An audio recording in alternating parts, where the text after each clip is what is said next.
Hey sis, let me tell you something I see all the time.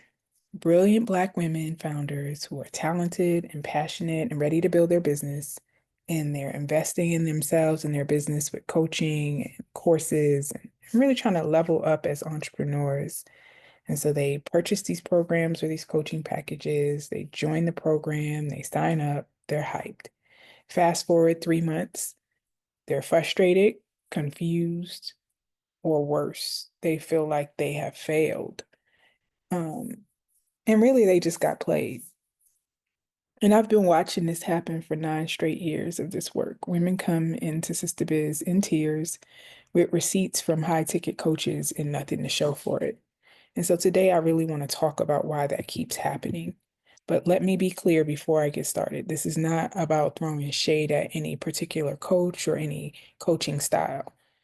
Business coaches work hard and they deserve to get paid. This conversation is about you.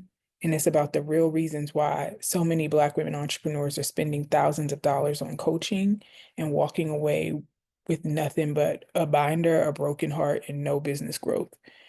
I've had women in my inbox every week for 9 years crying about getting played. And so today I want to give you 9 reasons why you probably didn't get results with your coaching program or your business course or your accelerator that you joined, and how to make sure you never waste your money or time like that again.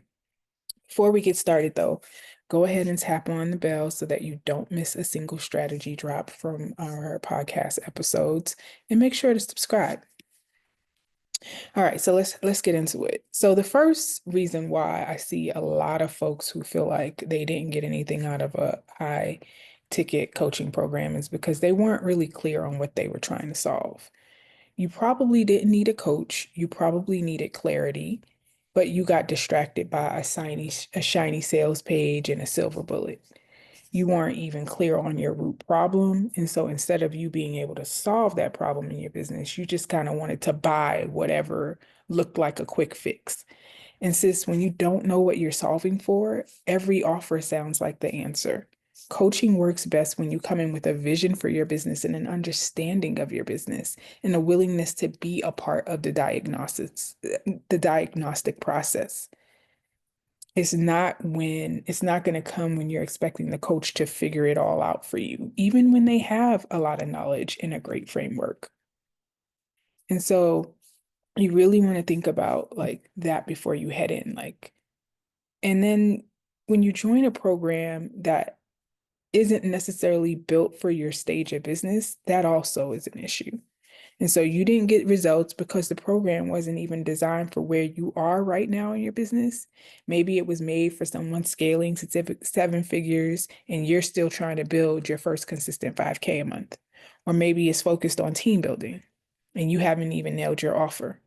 The coach may be brilliant, but their offer wasn't aligned with the step you needed next. And when the content doesn't match your season of business, you're either going to drown trying to keep up or walk away thinking it was a scam. And it probably wasn't. It just wasn't a good fit for you with where you are in your business right now. The third reason is you didn't want to do the work. And this is big. You wanted someone to fix it for you. You fell for the plug and play promise, the business in the box promise, and you skipped the part where you actually need to do the work and build it. I get it. Entrepreneurship is overwhelming. And so when you can find things that help you to shorten the learning curve or accelerate the process or make it easier, it makes sense. But sis, a business is not a template that you can just download. You can't outsource thinking. You can't outsource, the CEO work, that strategy work, that vision work, the decision work. While you can get help with it, that is your job as the CEO. And coaching and courses can support your execution and your thinking, but they can't replace your leadership.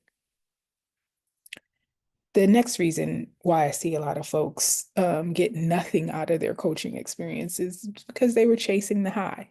We call it the high in Sister Biz. We tell people when they come to our retreats and our programs, like, don't get high. Come here and get it done. And so a lot of times you're not investing in strategy. You're just chasing that high. You get swept up with the energy of the room, the motivation, the music, the participants, the excitement, the I feel seen moment, but then you don't leave with a plan and nothing is implemented. And I'm not knocking the vibe. We all need inspiration. But if you're constantly moving from retreat to webinar to masterclass to coaching call and your business is still in the same place, sis, that's not momentum. That's avoidance. It's actually a form of procrastination. And that's not a return on your investment. That's just expensive inspiration. That's really stealing time that you could be using to build your business. So you don't need another dopamine hit. You need discipline and structure and a routine for taking real action. Get high off your progress, not just the pep talks. The next reason why I see women, walk away feeling cheated or like they didn't get any ROI from coaching and courses and business development packages is because they actually got sold by strategies that they actually refused to use themselves. So, what I mean by that is like you went to this optimized sales page for this coach or this program and it worked on you. The branding, the testimonials, the ads, the retargeting, it worked on you. But you still think selling like that is too much or too flashy for your business. Let's keep it real. You didn't say yes to those programs because of divine alignment. You said yes because the marketing was done well. And you trusted them because the message and the receipts and the visuals that they gave you um, really created a confidence for you to be able to buy. So, my question to you is why are you being a perfect consumer but a scared saleswoman? Like, if it worked on you, it can work for you. And so, honestly, your focus should be on building a funnel of your own like that, not just getting caught up in someone else's funnel and swiping your credit card. But that's a whole nother video. The next reason I see a lot of folks feeling like they got no return or on their investment in coaching is because they saw someone else win that coach or win with that coach or with that program and assumed that it would work for them. But what you didn't see were the parts of her business that were already in place. You didn't see the budget she had, the audience she built, the years she spent testing her offer, or the fact that she had support that you don't have yet or certain skills that she had in order that allowed her to be better at using the product or service or package. And so what worked for her wasn't just about the program, it was about the position she was in when she joined to leverage the program. And so when it didn't work for you, you started questioning the program, the coach, or your own potential. And that's not the way to go because really what you skipped was the context. And so before you invest, take some time, do your homework, stop comparing yourself to someone else's already, and figure out if it's a good match for you in your season with your issues and your profile.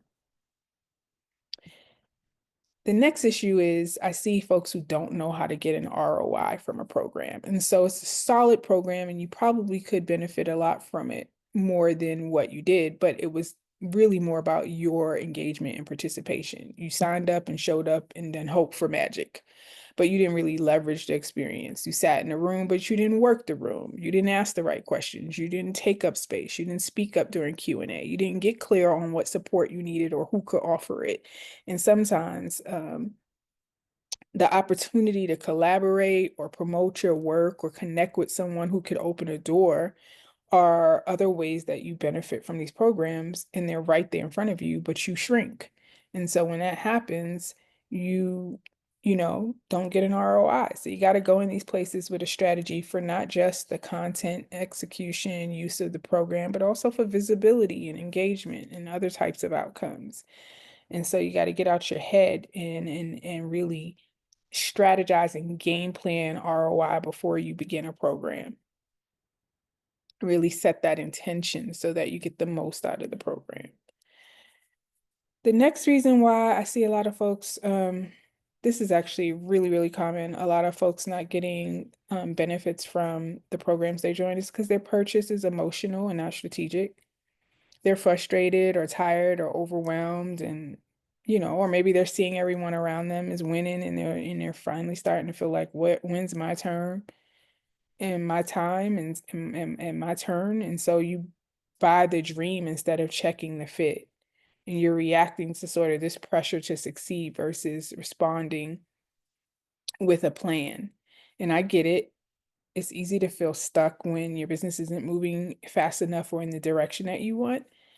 And those sales pages start looking like salvation, and you start thinking, this is finally going to be the thing that saves my business. But it's exactly that kind of emotional buying that rarely leads to the outcomes that you want in your business. So you got to be careful with that. The investment that you make in your business has to come from alignment and very clear strategy, not adrenaline. And that means doing a diagnostic on your business model and your business plan.